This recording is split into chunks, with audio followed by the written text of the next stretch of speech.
اور یقین ہو کہ اللہ ہر آن میرے ساتھ ہے، پھر کوئی خوف، کس کا خوف؟ کوئی شے اللہ سے بالا تر ہے؟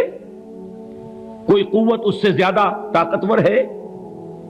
کوئی اس کے ارادے کو بدلنے والا ہے؟ کوئی اس کی مشیت کے آڑے آنے والا ہے؟ یہی بات ہے جو حضور نے فرمائی، یہ ایمان کا حاصل ہے لب لباب، کہ دیکھو اچھی طرح اس بات کو ذہن نشین کر لو، اگر تمام انسان مل کر تمہیں کوئی نقصان پہنچانا چاہے نہیں پہنچا سکتے، مگر جو کچھ اللہ نے لکھ دیا ہو، اور تمام انسان مل کر تمہیں کوئی نفع پہنچانا چاہیں نہیں پہنچا سکتے، مگر وہ شے جو اللہ نے طے کر دی ہو۔ آپ پھر میں کہوں گا ذرا طاری کیجئے، اسے فرض کیجئے، اسے سوچئے، اگر اس حدیث پر ہمارا دل ٹھکا ہوا ہو تو کسی سے ڈر ہوگا؟ یہ مجھے نقصان نہ پہنچا دے، یہ میری رپورٹ خراب نہ کر دے، یہ میری انکریمنٹ نہ رکوا دے، یہ میرا یہ نہ بگاڑ دے، یہ میرے یہ نقصان نہ پہنچا دے، اس کا ڈر، اس کا ڈر، اس کا خوف، اس کی خوشامد، اس کے لیے جا کر طرح طرح سے اپنی عزت نفس کو ذلیل کروانا اس کے سامنے، یہ سب کچھ کیوں کرتا ہے انسان؟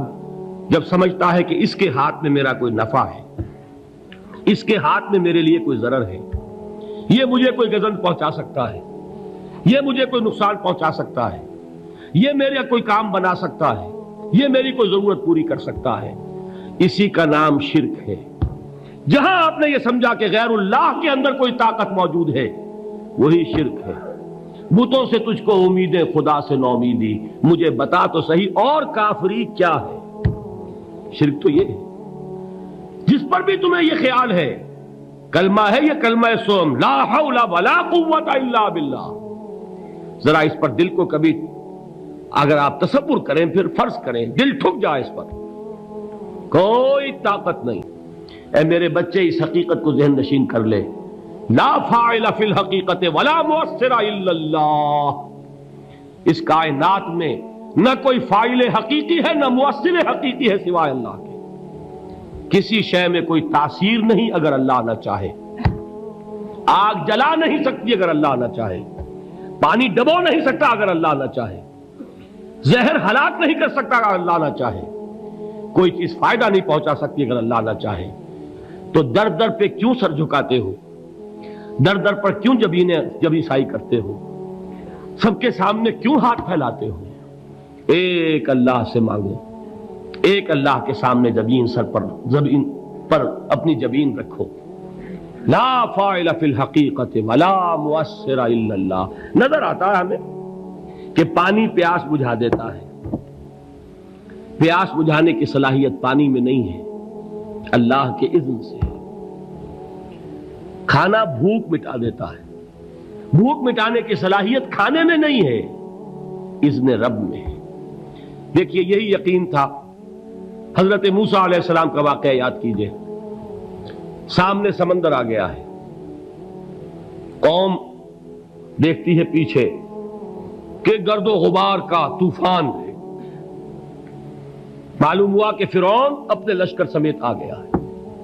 لشکر جب چلتا تھا تیز رفتاری کے ساتھ تو گرد و غبار کا جو طوفان اٹھتا تھا اس کا تصور کیجیے، اور لمحہ بلمحہ وہ قریب آ رہا ہے۔ پوری قوم نے کیا کہا؟ اے موسیٰ انا لمدرکون، اے موسیٰ ہم کو پکڑے گئے۔ قرآن مجید نے تو یہاں وہ باتیں نہیں لکھی ہیں، لیکن تورات میں یہ درج ہے کہ بنی اسرائیل جھگڑنے لگے، دست و گریبان ہو گئے موسیٰ کے ساتھ۔ موسیٰ ہمیں یہاں مروایا لا کر، اس سے تو ہم ہی بہتر تھے، وہاں کھانے کو ملتا تھا، زندگی تو تھی، بیگار ہم کر رہے تھے، موت تو نہیں تھی۔ اب جو کچھ ہوگا اس کا تصور کرو، جس طریقے سے ہمارے ٹکڑے اڑائے جائیں گے۔ تو لڑ رہے ہیں حضرت موسیٰ علیہ السلام سے، یہ تورات کی تفصیل ہے۔ قرآن میں صرف اتنا آیا ہے، پریشان ہو کر انہوں نے کہا انا لمدرکون، موسیٰ ہم تو پکڑے گئے۔ اس وقت موسیٰ کا جواب کیا ہے؟ کلا ان معی ربی سیہدین، نہیں، میرے ساتھ میرا رب ہے، وہ راستہ دے گا۔ بتائیے کہاں راستہ نظر آ رہا ہے؟ یہ ہے ایمان بالغیب۔ راستہ نظر نہ آئے تب اللہ پر یقین ایمان ہے۔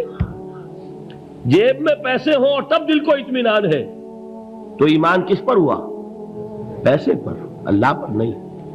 جب وسائل و ذرائع نہ ہو اور پھر یقین ہو کہ اللہ مسبب الاسباب ہے، وہ اسباب کا پابند نہیں ہے، وہ اسباب کا محتاج نہیں ہے، اسباب اس کے محتاج ہے، اگر یہ یقین ہے تو اللہ پر ایمان ہے، یہ نہیں ہے تو تمہارا ایمان اسباب پر ہے، وسائل پر ہے، ذرائع پر ہے، مادیات پر ہے، اللہ پر نہیں۔ اس وقت کہاں راستہ تھا؟ کوئی راستہ تھا؟ سمندر ہے اور ادھر سے لشکر آ گیا ہے۔ کلا ان معی ربی سیہدین۔ اب دیکھیے ایمان کہہ دینا آسان ہے، ہوا معکم اینما کنتم، جہاں کہیں بھی تم ہوتے ہو اللہ تمہارے ساتھ ہوتا ہے، لیکن اس کا یقین قائم ہو جائے تو زمین و آسمان کا فرق واقع ہو جائے۔ یہی بات ہوئی حضور کے ساتھ۔ غار ہے، چھپے ہوئے ہیں محمد الرسول اللہ اور آپ کے وہ یار غار ابو بکر صدیق رضی اللہ تعالی عنہ ہے کہ اے نبی یا رسول اللہ، اگر اس وقت ان میں سے کسی نے غیر ارادی طور پر بھی اپنے قدموں کی طرف جھانک لیا تو پکڑے جائیں گے۔ کیا جواب تھا اللہ کے رسول کا؟ لا تحزن ان اللہ معنا، اللہ ہمارے ساتھ ہے، کیوں گھبراتے ہو ابو بکر؟